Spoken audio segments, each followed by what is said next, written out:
Everybody was kung fu fighting. Those kids were fast as lightning. In fact, it was a little bit frightening, but they fought with expert timing.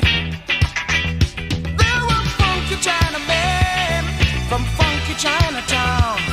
They were chopping them up, they were chopping them down. It's an ancient Chinese art, and everybody